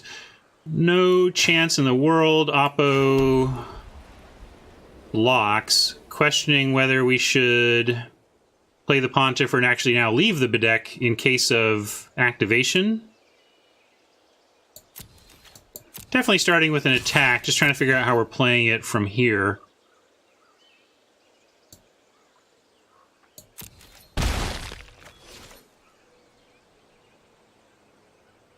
Would love to catch him trying to spend... If we catch Oppo trying to spend 3 to make a 4-4, we get him good. But a good player's not going to play into that. But if they don't, I'm happy to Bedeck it at the end of turn anyway. So I'm going to wait. Either we Bedeck it at end of turn, or we get him on the greedy activation. Hey, Short West, thanks for the sub.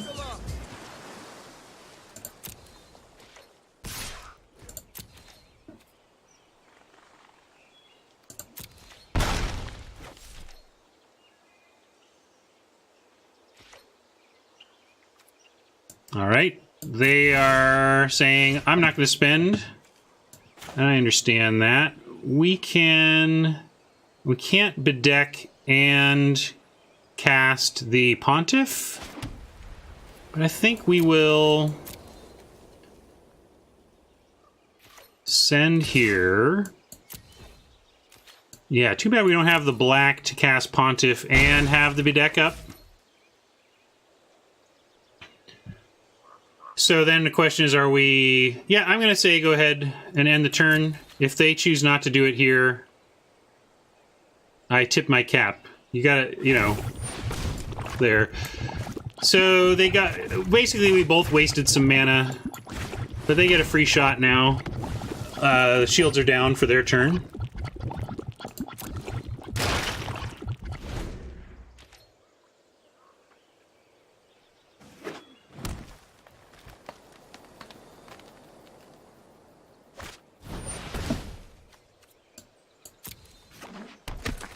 There's those late hybrids. I just expect this to be a hybrid-dominated battlefield situation until if they don't update the bot logic, because they're going way too late.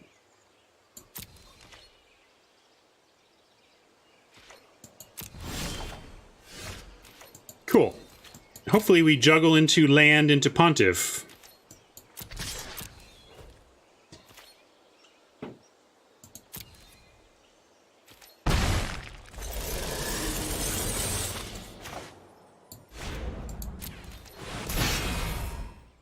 Maybe quenched, but I can accept that.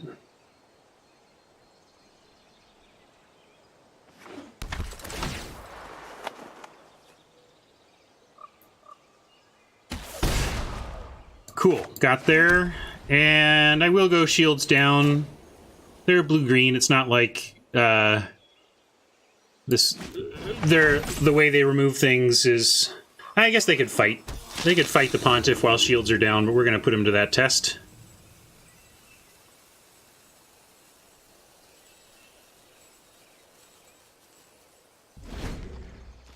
Got a nice hand for next turn as well. Lots of options.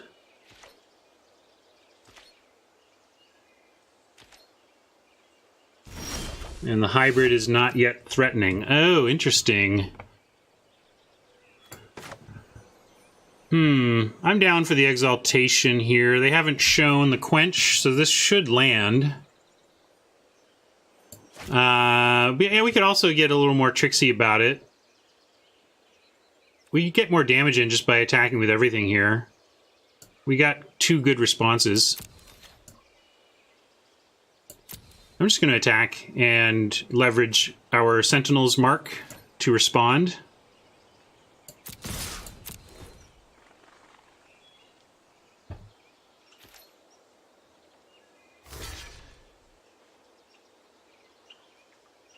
So we're going to try and win this with a Sentinel's mark, and our backup plan is to, like, sack the white or whatever.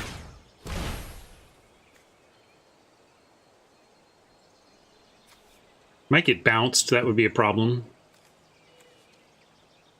Admonition here. Still not the worst, you know. They spend the turn admonitioning Pontiff for no card draw. I could live with that.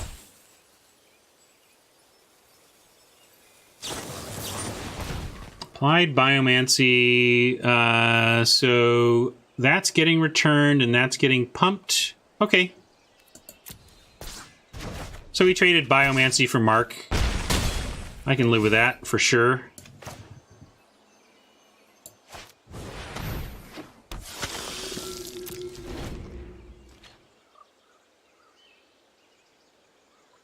No, that wasn't a +1. It was, it wasn't a counter. It was a temporary buff.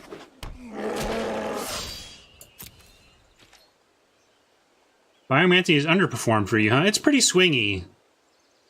I mean, I find its floor to be quite acceptable, and its ceiling is game-winning blowout on turn 4, you know?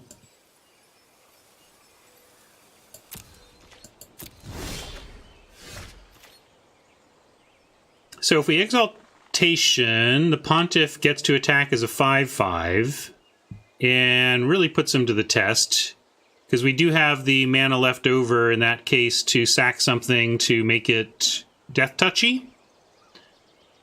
We could also just send in something else as a 5/5 and say take 5, or send this as a 6/6 even. Yeah, I guess we just do that. And then we have follow-up creature plays to keep that kind of pressure on.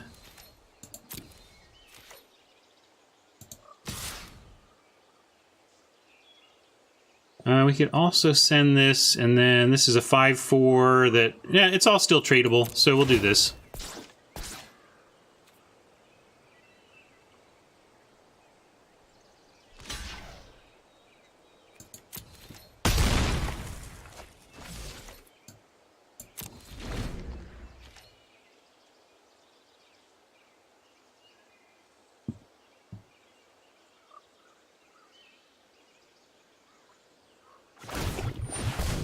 Applied Biomancy's ceiling is sky high. It's very good at its upper end. The upper end of Biomancy's bell curve is just amazing blowout.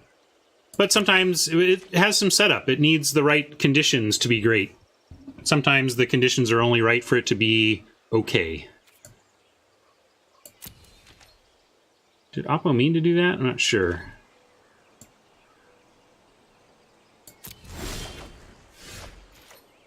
Well, we're just going to play the vampire here. See if that gets through. I keep showing what looks like quench mana, but we don't get quenched. Now we have another 7 power here to attack with, and although, can we just, let's see, if we attack with everything, and they just eat something, 4 power gets through, and then 1 more gets through on the vampire ping. But that's not better than just forcing, basically, the Blade Juggler through.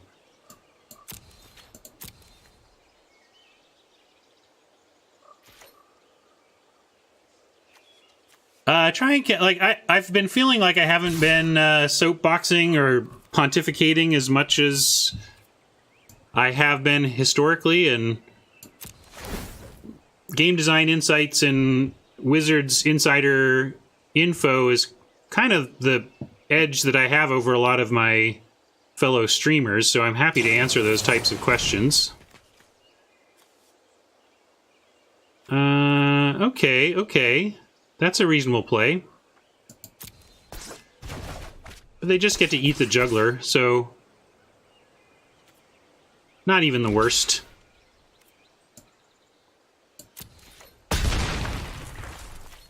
And they still kind of have to stay back there, so I'm not going to bother with the Sky Tether. But yeah, let's see. I promised stories, so just let's finish this match and then try to remind me to take some questions and tell that Marshall story.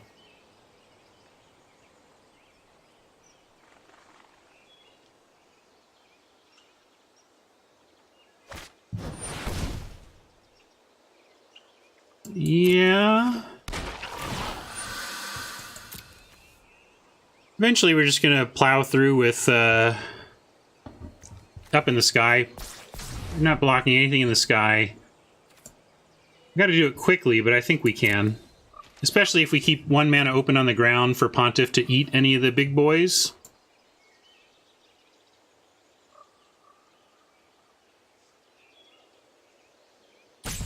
Valhalla's, I am not into Swirling Torrent. I don't think it has a great home in the format.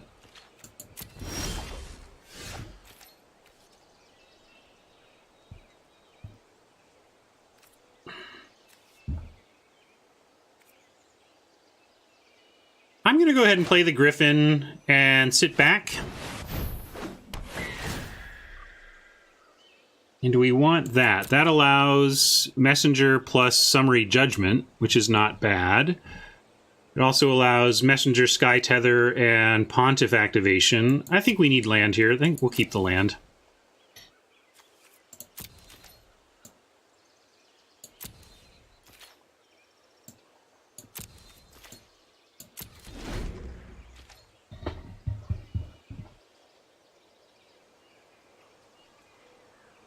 Oppo's doing a great job of putting a stop to our relentless march. Against these kind of beasties, 17 is not unassailable.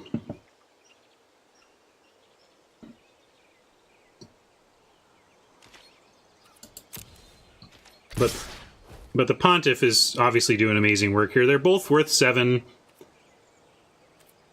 They both have trample no matter what once they get their deal. I guess we put it here and make him activate? Make Oppo activate?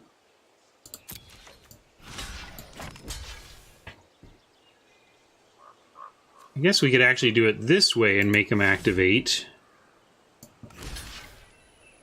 They're totally going to activate. It doesn't really matter. I'll do it like this, though, I think. If they have more bounce, this could go poorly for us. But I'm going to do this.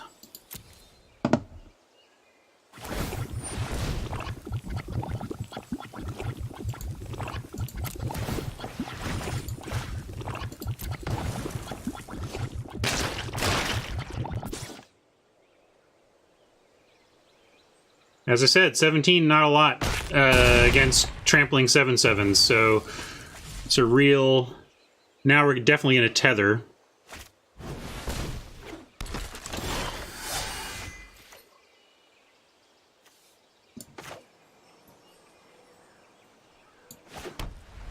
We need to tether the Guardian. For sure. Trouble is now we don't have... I guess we play Messenger. We play Vampire. Just want to make sure we don't lose to this. The trouble, like, if they adapt the Sora form before combat, we don't get to judge it. If we get lucky, then... The trouble is they know about the Vampire. So... Yeah, the Vampire guarantees that we get some life out of the deal. It's just not what I want to trade.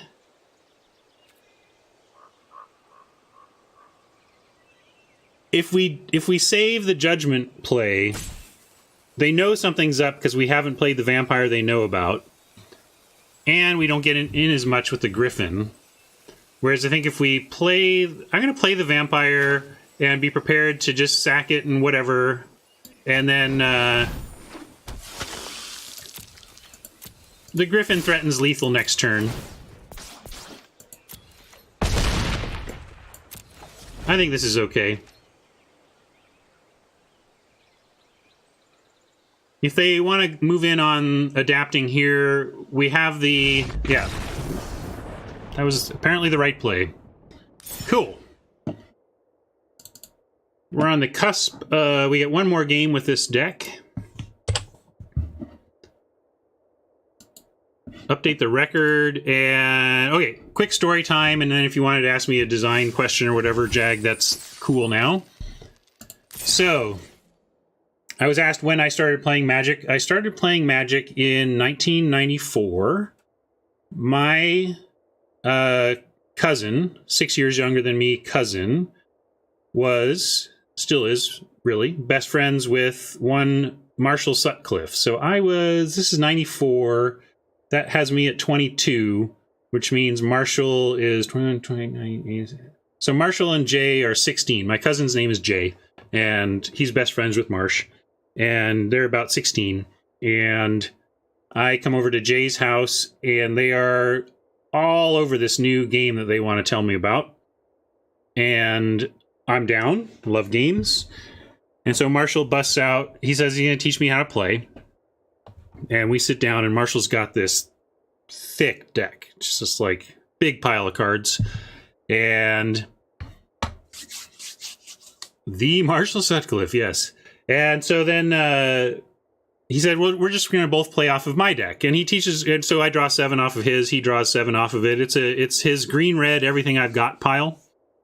And he does a pretty good job of teaching me. I'm very compelled. I'm very immediately compelled by this game. And by the end of it, I'm starting to fall for it. And then the card that hooked me, the card that was like, whoa, that showed me kind of how deep the well could go in this game was Jin. What is it? There's a coin flip Jin. I got to look it up now. It's a 6/3 6/3 Jin for red. Y'all, that's a pop quiz. Who's the first person who can remember what that card is called? You're racing me looking up.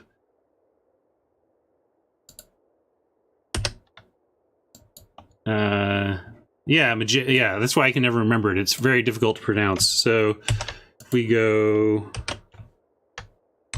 card J. So Marshall, so I think I drew this. I drew this card and was like, "What? You flip a coin? What's going? Ah!" Like, and this actually kind of seems mild by a lot of the depths. Story. Oh, I know I've told this story before. Hey, you're going to hear repeats when it comes to story time on this stuff, but so it goes. Anyway, this card really excited me and really hooked me into the game and really made me want to look deeper and learn the game. And when Marshall eventually started making life counters out of Magic cards, I don't know if his website is probably still magiclifecounters.com.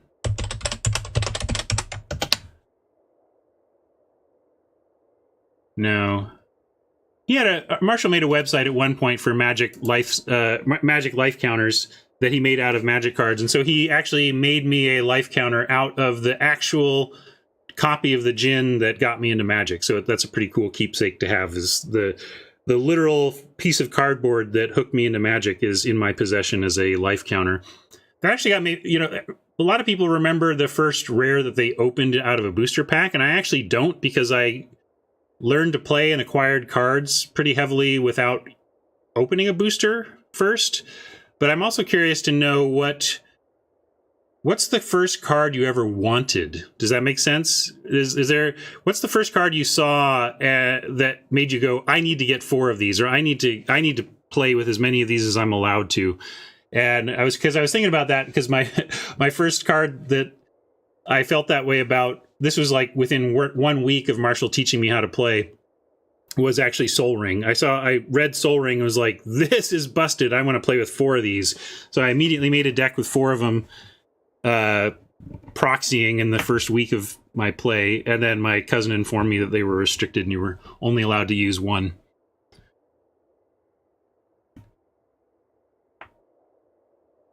Captain Sisse, interesting. Good cards here. Revised Sarah Angel. I need 4 of these. Shivan Dragon. Fireball and Shivan Dragon. Classics from Alpha. So then there's that. And then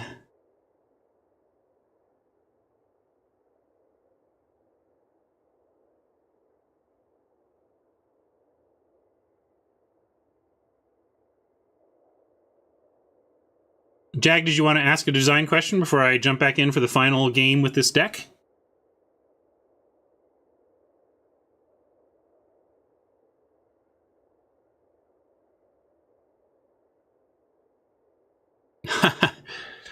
Valhallis, it's funny how things break, The way the game shuffled for your first few games could have dictated whether the game got you or not, But the funny thing is, so Marsh taught me to play, instantly loved it, then started building decks, and I'd say within a month of me learning to play, so this actually probably helps carbon date exactly when Marshall taught me, but basically within a month of learning to play, was it Decipher? The Star Trek: The Next Generation card game came out, and we got into that instead, and I went hardcore into that for like its whole life cycle. So actually I detoured off of Magic shortly after learning to get into Next Gen, and then when that petered out, I found a shoebox of Magic cards at a garage sale next door to where I was living, bought that, and then taught my buddy Chris to play, who is the guy I stayed with in Portland. I brought him up on stream a couple of times. So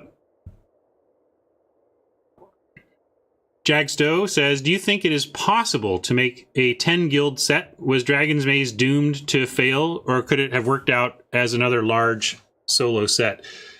The trouble with the 10 guild set, of course, is that everybody has a favorite guild. Everybody wants a new keyword mechanic, or at least a keyword mechanic to build around in their favorite guild. And so as soon as you put 10 guilds into a set, you're asking there to be 10 keywords. And I don't think it could work. It's really tough, because you could, 5 keywords tends to be the maximum that R&D wants to add to a set. Even that's a pretty high cognitive load. Most sets have fewer than 5 keywords, which is also why you return to keywords with Ravnica a lot, because it helps the cognitive load for your returning players, at least if they are already familiar with 1 or 2 of your mechanics. Yeah, exactly. Most sets are 10 guild sets without having guild flavoring or keywords. And so the way that works, the Trollbanist, is that when you're not in a Ravnica format, you can say, okay, we're gonna introduce prowess to this set. I think prowess was what was that, introduced in cons or whatever? And they're like, okay, prowess can be in red, white, or blue. And so, or maybe it was just, I think in that set it was all 3 of them, right? And so when you get to put prowess in 3 different colors, you get to spread it out all over the set, and that's fine. But in Ravnica, if you're going to introduce prowess, the expectation is that some guild's mechanic is prowess. And so the answer is basically no. I don't think you can do it unless you're willing to sacrifice something that I don't feel like R&D has been willing to sacrifice, which is complexity, or elegance. You know, you'd have to really make the set complex to get away with it. And Dragon's Maze was an effort at it, basically at least saying, okay, all of these mechanics existed already. So anybody who's been playing, even in the last year, knows these mechanics already. And that's the only reason it was deemed okay to even try, is that it was, as Zach put it, hey Nick, thanks for the resub. So yes, even when they were going back, there was some concern, because it's always somebody's first set. Somebody's first set was Dragon's Maze. Think of what they went through trying to understand Dragon's Maze. Somebody's first set was Future Sight. Think of what they went through. Somebody's first set was Time Spiral. Think of what they went through. And more R&D does these days, and they're not generally going to be willing to sacrifice elegance just to squeeze all 10 guilds with new stuff into a new set. All right, back in. Soapbox over.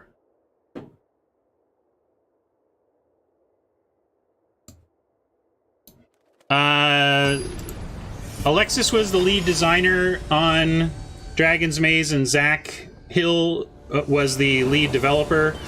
And I think they both kind of had hey, thank you for the resub. I think they both had an almost impossible task, but in a way it was understood that it was going to be difficult, and it was like, well, we're going to try this. And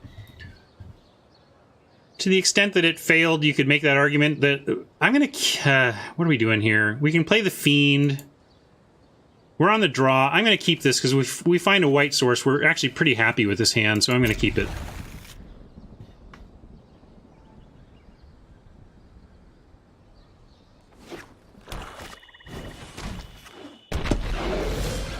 All right. We'll take it. And yeah, I gotta play it now. I was considering playing the Footlight Fiend out first, but no, we'll offer Grandma up. Although actually, maybe now we just offer the Footlight Fiend.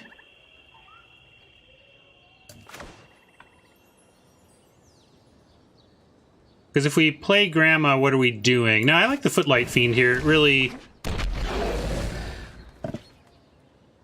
puts the brakes onto their attack. Oh, or it doesn't. Okay. Yeah, what are you doing? That's kind of what I expected, but I'll trade the Footlight Fiend for the white.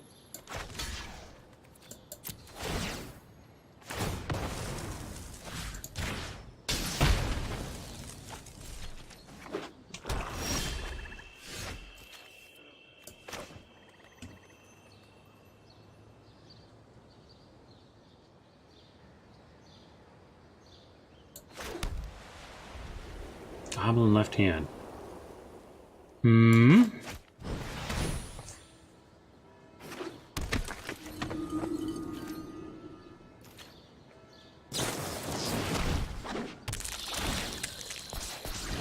if I block with the Grandma, they're the active player, so their trigger would go on the stack first, mine would go on second, and then the 1/1 token would be around for the Fiend to ping, right?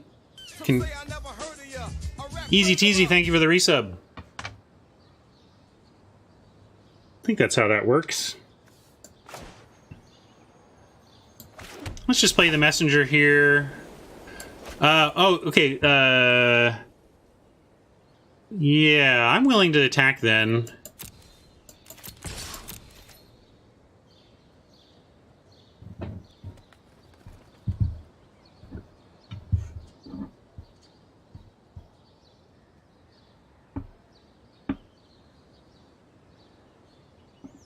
I don't actually know the rules of Magic. I just rely on digital magic to tell me what's right.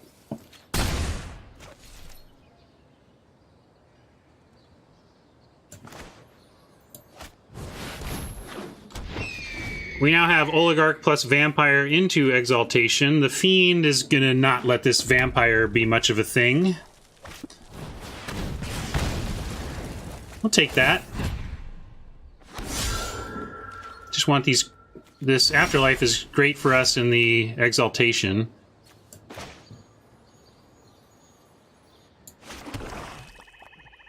Still might just offer up Grandma here for whatever Oppo wants to do. And then follow with... well, we could also... I would like to get this Fiend to activate before we drop the Vampire. So, actually, to that end, we're just going to attack. I know we've got Angelic Exaltation that likes creatures, but we're pretty happy with these trades.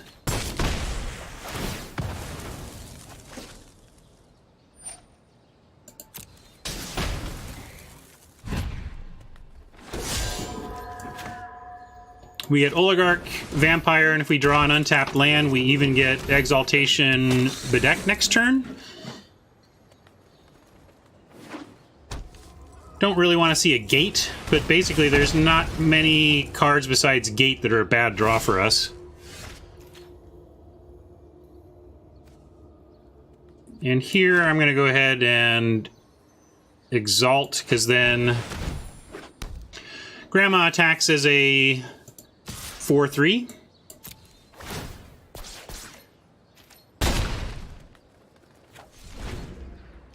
Yeah, lifelink would have been nice. That's why I was working so hard to keep it alive.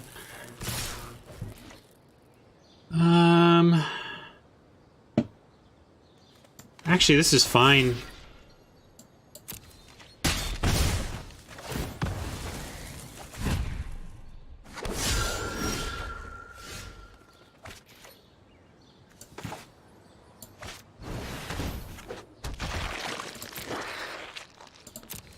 Send in just one flyer.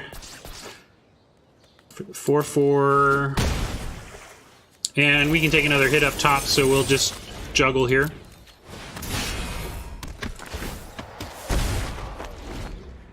Nice. All right, we beat number 69 to go 7 wins. Sweet.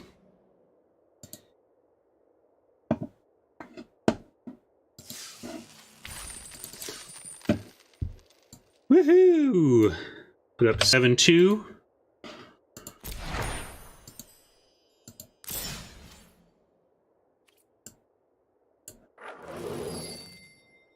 Cha-ching.